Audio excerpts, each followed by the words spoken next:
പ്രഭാഷകൻ 9-ാം അധ്യായം 1 മുതൽ 18 വരെയുള്ള വാക്യങ്ങൾ. ഇഷ്ടപത്നിയോട് അസൂയ തോരരുത്, അവൾക്ക് നിന്നെ വഞ്ചിക്കാൻ തോന്നും. സ്ത്രീക്ക് വഴങ്ങരുത്, അവൾ നിന്റെ മേൽ ആധിപത്യം ഉറപ്പിക്കും. സ്ഥൈര്യണിയെ സന്ദർശിക്കരുത്, നീ അവളുടെ വലയിൽ കുടുങ്ങും. അഴിഞ്ഞാട്ടക്കാരിയോട് അടുക്കരുത്, നീ അവളുടെ കുടുക്കിൽപ്പെടും. കന്യകയുടെ മേൽ കണ്ണുവയ്ക്കരുത്, നീ കാലിടറി വീഴും, പരിഹാരം ചെയ്യേണ്ടി വരും. കുലടയ്ക്ക് അടിമയാകരുത്, നിനക്കുള്ളതെല്ലാം നഷ്ടപ്പെടും. നഗരവീഥികളിൽ അങ്ങുമിങ്ങും നോക്കി നടക്കരുത്, ആളൊഴിഞ്ഞു കോണുകളിൽ അലയരുത്. രൂപവതിയിൽ കണ്ണു പതിയരുത്, മറ്റൊരുവന് സ്വന്തമായി സൗന്ദര്യത്തെ അഭിലഷിക്കരുത്. സ്ത്രീ സൗന്ദര്യം അനേകരെ വഴിതെറ്റിച്ചിട്ടുണ്ട്. വികാരം അഗ്നി പോലെ ആളി കത്തുന്നു. അന്യൻ്റെ ഭാര്യയോടൊത്ത് ഭക്ഷണത്തിനിരിക്കരുത്. വീഞ്ഞു കുടിച്ച് മതി മറക്കരുത്, നിന്റെ ഹൃദയം അവിടേക്ക് ആകൃഷ്ടമാകും. നീ നാശത്തിലേക്ക് തന്നെ വീഴും. പഴയ സ്നേഹിതനെ പരിത്യജിക്കരുത്, പുതിയവൻ അവന് തുല്യനായിരിക്കുകയില്ല. പുതിയ സ്നേഹിതൻ പുതിയ വീഞ്ഞു പോലെ പഴകും തോറും ഹൃദയേറും. പാപിയുടെ ഭാഗ്യത്തിൽ അസൂയ തോന്നരുത്, അവൻ്റെ അവസാനം നിനക്കറിയില്ലല്ലോ.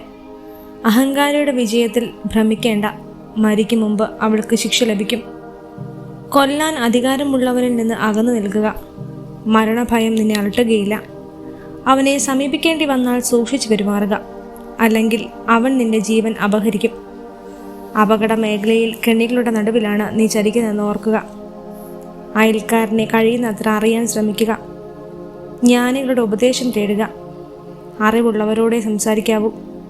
നിന്റെ സംഭാഷണം അത്യുന്നത നിയമങ്ങളെപ്പറ്റി ആയിരിക്കട്ടെ. നീതിമാന്മാരോടത്തെ ഭക്ഷിക്കാവൂ.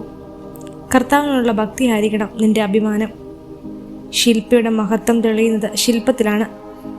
കഴിവുറ്റ വാഗ്മി ജനത്തെ നയിക്കുന്നു.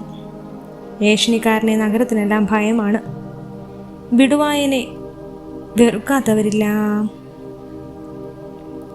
പ്രഭാഷകൻ 10-ാം അധ്യായം 1 മുതൽ 31 വരെയുള്ള വാക്യങ്ങൾ. ജ്ഞാനിയായ ന്യായാധിപൻ ജനത്തിന് ശിക്ഷണം നൽകുന്നു, അറിവുള്ളവൻ ചിട്ടയോടെ ഭരിക്കുന്നു. ഭരണാധിപനെ പോലെ പരിജനം, രാജാവിനെ പോലെ പ്രജകളും. വിവരമില്ലാത്ത രാജാവ് ജനത്തിൻ്റെ വിനാശം. രാജ്യത്തിൻ്റെ ഐശ്വര്യത്തിന് നിധാനം രാജാവിൻ്റെ ജ്ഞാനമാണ്.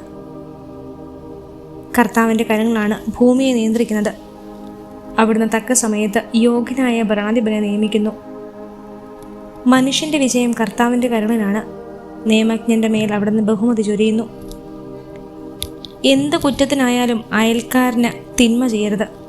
വികാരവേഷം കൊണ്ട് ഒന്നും പ്രവർത്തിക്കരുത്. അഹങ്കാരം കർത്താവിനെയും മനുഷ്യരെയും വെറുപ്പിക്കുന്നു. അനീതി ഇരുവർക്കും നിന്ദ്യമാണ്. അനീതി, അഹങ്കാരം, അത്യാഗ്രഹം ഇവ മൂലം സാമ്രാജ്യം കൈമാറിപ്പോകുന്നു. പൊടിയും ചാരവുമായ മനുഷ്യന് അഹങ്കാരം എന്തുണ്ട്? ജീവിച്ചിരിക്കുന്നത് തന്നെ അവൻ്റെ ശരീരം ജീർണിക്കുന്നു. നിസ്സാര രോഗമെന്ന ഭിക്ഷകരൻ പുച്ഛിച്ചു തള്ളുന്നു. എന്നാൽ ഇന്ന് രാജാവ്, നാളെ ജഡം. മരിച്ചു കഴിഞ്ഞാൽ പുഴുവിനും കൃമിക്കും വന്യമൃഗങ്ങൾക്കും അവകാശം. അഹങ്കാരം തുടങ്ങുമ്പോൾ കർത്താവിൽ നിന്ന് അകലുന്നു. ഹൃദയം അവൻ്റെ സൃഷ്ടാവിനെ പരിത്യജിച്ചിരിക്കുന്നു. അഹങ്കാരത്തോടൊപ്പം പാപവും മുളയെടുക്കുന്നു. അതിനോട് ഒട്ടുനിൽക്കുന്നവൻ മ്ലേച്ഛത വമിക്കും. അതിനാൽ കർത്താവ് അപൂർവമായ പീഡകൾ അയച്ച് അവനെ നിശേഷം നശിപ്പിക്കുന്നു. കർത്താവ് പ്രബലന്മാരെ സിംഹാസനത്തിന് താഴെ ഇറക്കി വിനീതരെ ഉയർത്തുന്നു.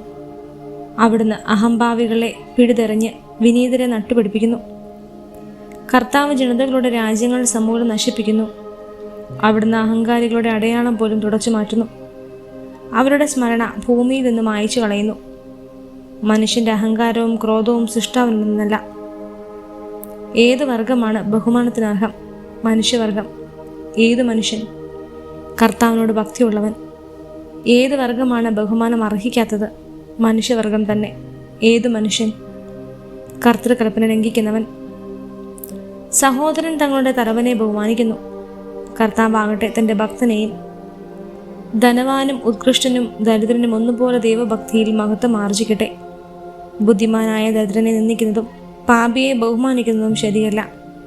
പ്രഭുവും ന്യായാധിപനും ഭരണാധികാരിയും ബഹുമാനിക്കപ്പെടുന്നു, എന്നാൽ അവരിൽ ആരും ദൈവഭക്തനോളം ശ്രേഷ്ഠനല്ല. അടിമ ജ്ഞാനിയെങ്കിൽ അവനെ സ്വതന്ത്രനും സേവിക്കും. ബുദ്ധിമാന് അതിൽ പരാതിയില്ല. കർത്തവ്യം അനുഷ്ഠിക്കുമ്പോൾ അതീവ സാമർഥ്യം കാണിക്കരുത്. പട്ടിണി കിടക്കുമ്പോൾ അന്തസ് നടിക്കരുത്. അധ്വാനിച്ച് ധാരാളം സമ്പാദിക്കുന്നവനാണ് പൊങ്ങച്ചം പറയുന്ന പട്ടിണിക്കാരനേക്കാൾ ഭേദം. മകനെ വിനയം കൊണ്ട് മഹത്വമാർജിക്കുക. നിലവിട്ട് സ്വയം മതിക്കരുത്. തന്നെ തന്നെ ദ്രോഹിക്കുന്നവനെ ആര് നീതീകരിക്കും? തന്നെ തന്നെ അവഹേളിക്കുന്നവനെ ആര് ബഹുമാനിക്കും? ദരിദ്രൻ വിജ്ഞാനത്താൽ ബഹുമാനം നേടുന്നു, ധനവാൻ ധനത്താലും. ദരിദ്രനായിരിക്കെ ബഹുമാനിക്കപ്പെടുന്നെങ്കിൽ സമ്പന്നനായാൽ എത്രയധികം. സമ്പന്നനായിരിക്കെ നിന്ദിക്കപ്പെടുന്നെങ്കിൽ ദരിദ്രനായാൽ എത്രയധികം.